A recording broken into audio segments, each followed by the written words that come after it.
If those words are ever going through your heart, what is better for me? They can actually keep you, and I'm going to show you in this course, they can actually keep you from experiencing the intimacy that you want from God and the blessing that you want from God.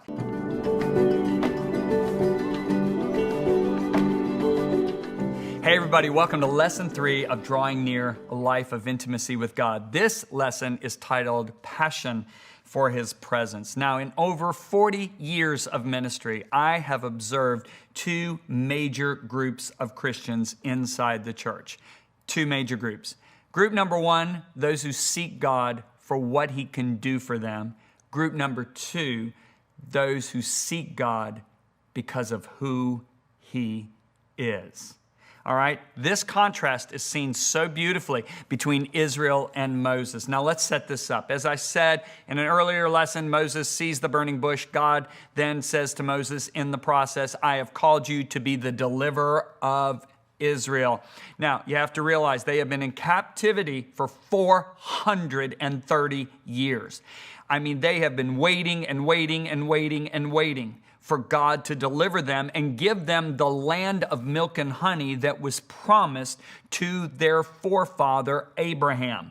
God had Abraham walk that land hundreds of years earlier, said, I will give this to your descendants, but they will be strangers in a foreign land for over 400 years, and they will be oppressed for that 400 years.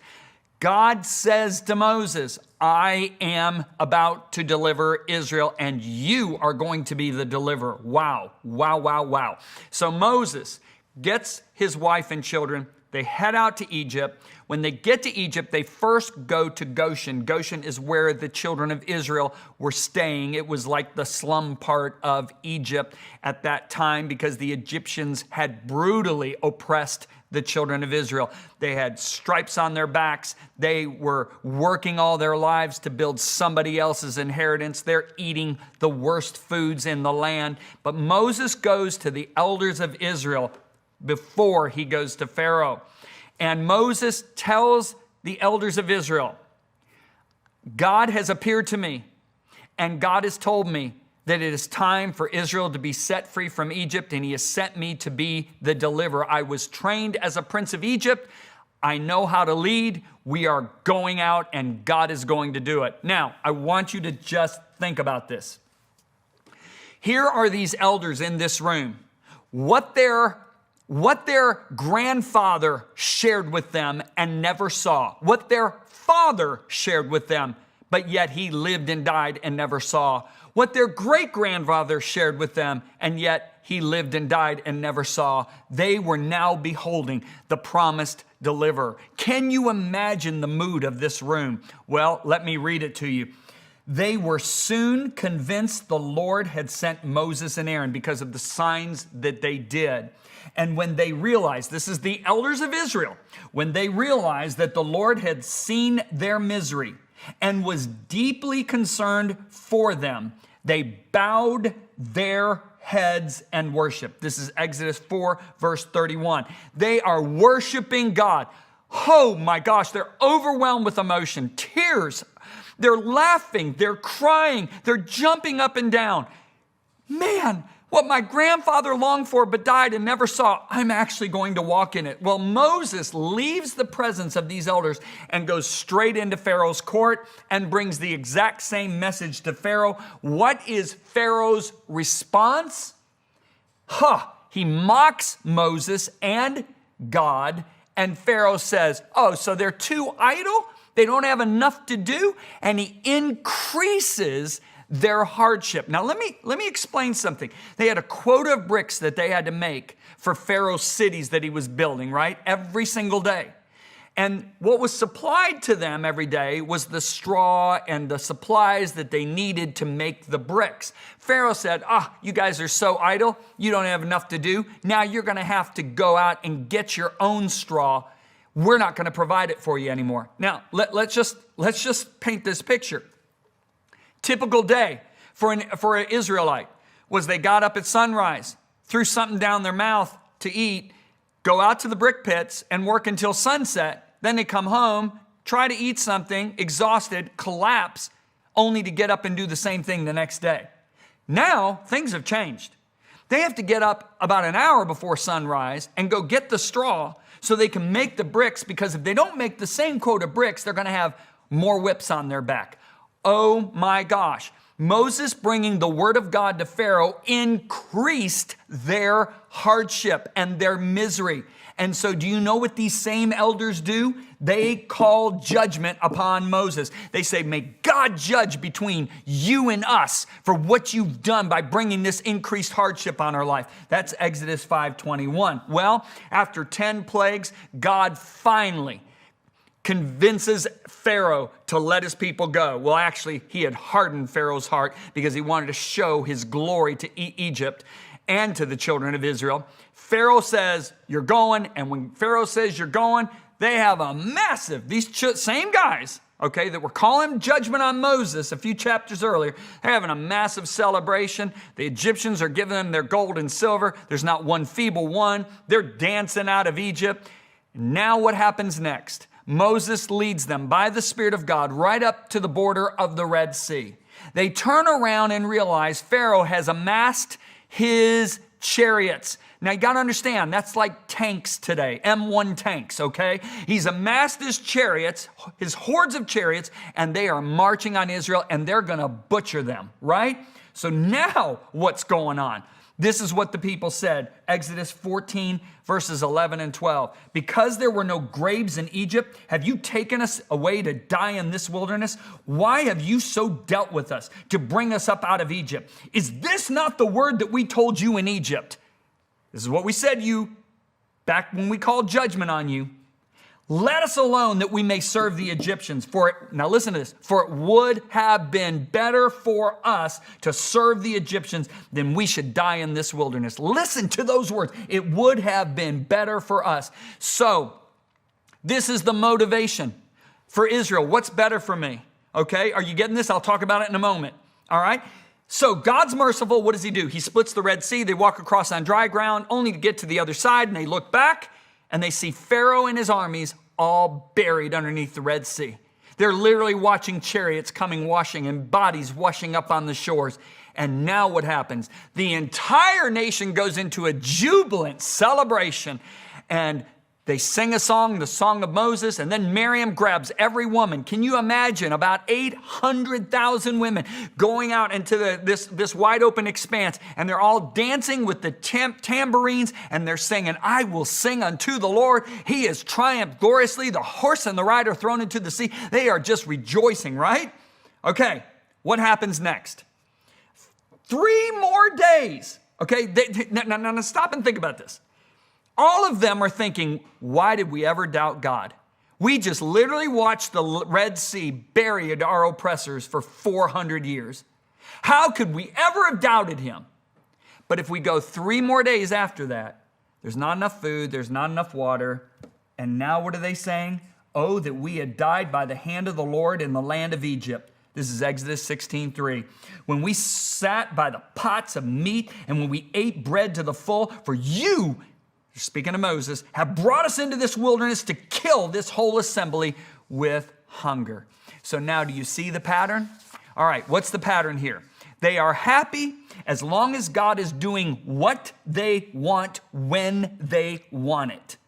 And they are unhappy when God is not doing what they want when they want it. The whole basis of their belief in God, of their following God, is what is better for me, because you will see this constantly in the book of Exodus. They are constantly saying it was better for us, it was better for us, it was better for us. If those words are ever going through your heart, what is better for me? They can actually keep you, and I'm going to show you in this course, they can actually keep you from experiencing the intimacy that you want from God and the blessing that you want from God. Now, let's contrast them with Moses. What do we read about Moses? Hebrews 11:24 through 26. It was by faith that Moses, when he grew up, refused to be called the son of Pharaoh's daughter. He chose, listen to these words, he chose to share in the oppression of God's people instead of enjoying the fleeting pleasures of sin. He thought it was better to suffer for the sake of Christ than to own the treasures of Egypt. Now listen to this. For he was looking ahead to his great reward. Now, the question we have to ask is, what is the great reward? Okay? And secondly, he chose to suffer. Israel didn't choose. Israel would just, they suffered not choosing it, but yet Moses chose it, okay? Because he chose this suffering, and he's not a masochist. He's not looking for suffering. He's choosing a road that leads to the great reward, and that road happens to have suffering in it. Okay, a religious person will go out and try to suffer to earn favor with God. That's religion. Don't ever do that. A true believer will follow God's ways, but in that ways, because we live in an opposing world, we'll enter suffering, persecution, okay? Now, the question we have to ask is, what is the great reward that he's chasing after? Well, we find it in Exodus 33. So the Lord comes to Moses in Exodus 33. He says, hey, go ahead and get going. Go on down there, get the people, gather them up, and I want you to go to the land that flows with milk and honey. The land that I promised Abraham hundreds of years ago, the land that is a delightful land.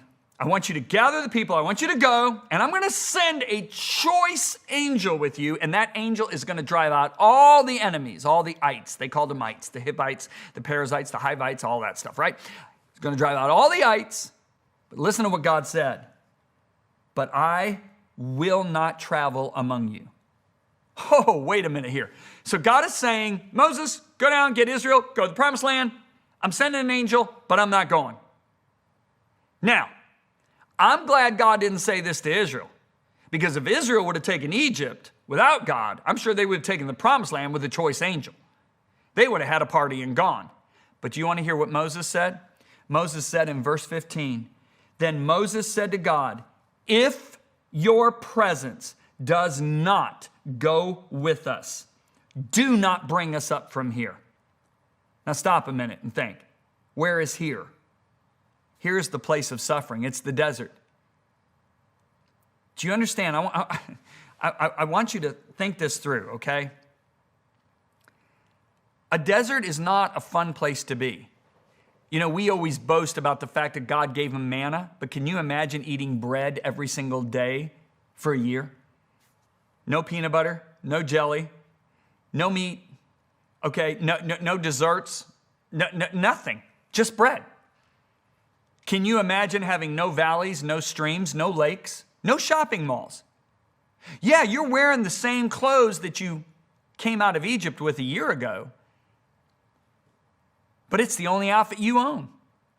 Can you imagine how absolutely dull that would get? Moses said, I would rather be under these conditions with your presence than go to your promised land without your presence. So in essence, what he is declaring is, I would rather have your presence. If I have to choose, I would rather have your presence than your promises without your presence. So I'm going to say it again clearly. I would rather have your presence without your promises than your promises without your presence.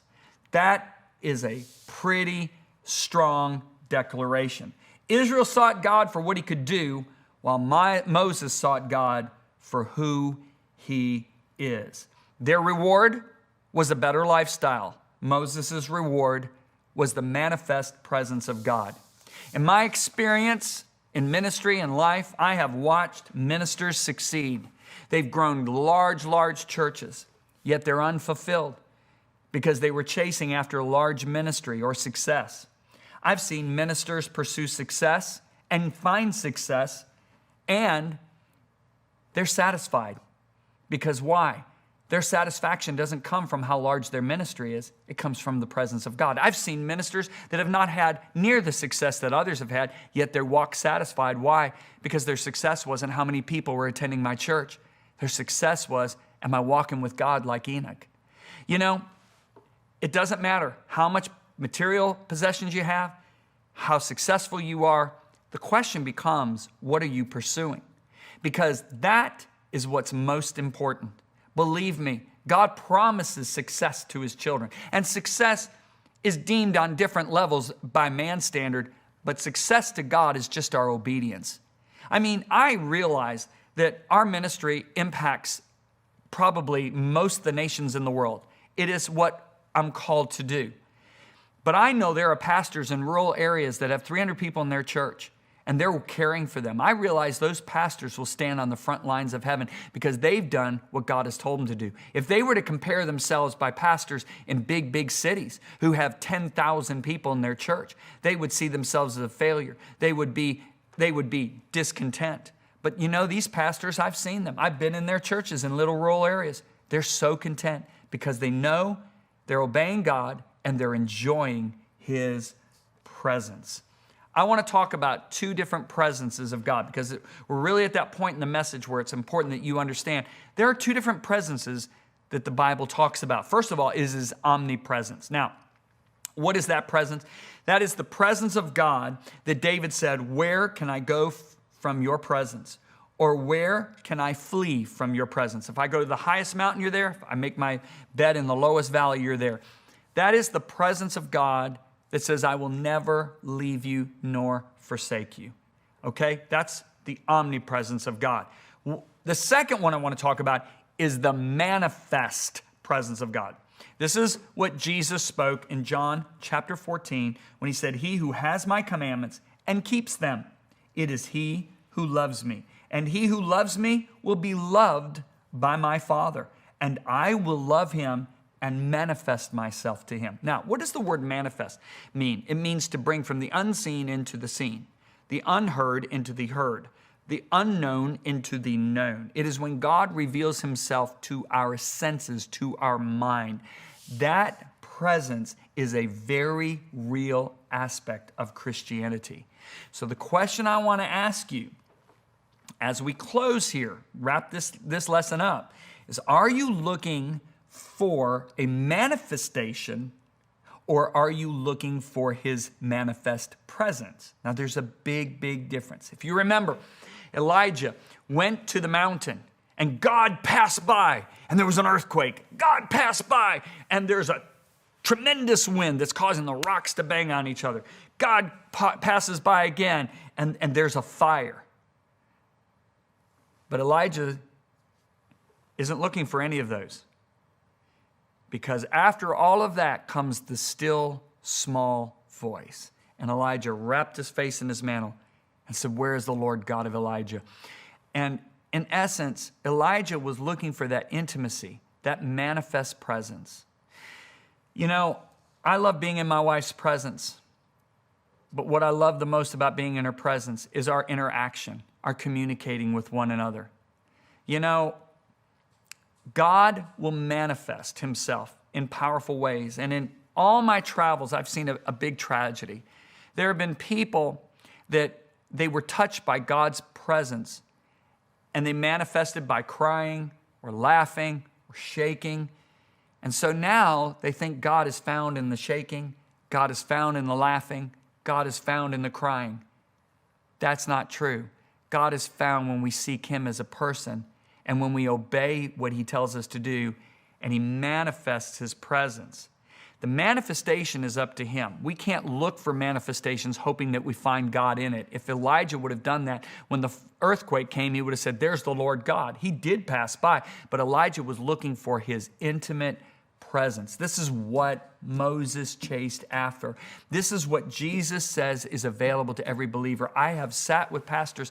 When we went to Vietnam and we preached in Vietnam in 2016, I sat with 5 of the top pastors of that nation. They had been in jail more the past 20 years than they were free, and they were being put in jail for their faith, and they were persecuted severely for their faith.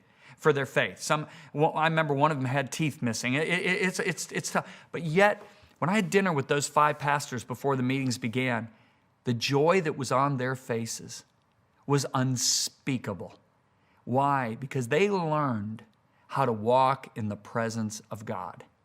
And that was their reward. So if your reward is blessing, if your reward is the promised land, if your reward is manifestations, then guess what? you're going to be disappointed. You're going to be an up and down Christian like the children of Israel. One minute they're praising God, the next minute they're complaining. One minute they're praising God, the next minute they're complaining. But if you want his presence, let me tell you something.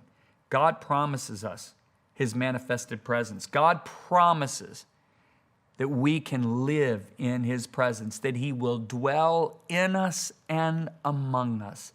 This is what every believer should pursue, is the presence of the Lord. I hope you have created a real hunger for God's presence. In the next lesson, this is what we're going to talk about. How do we practically go there? How do we practically enter in and walk in and abide in the presence of God? You don't want to miss that lesson.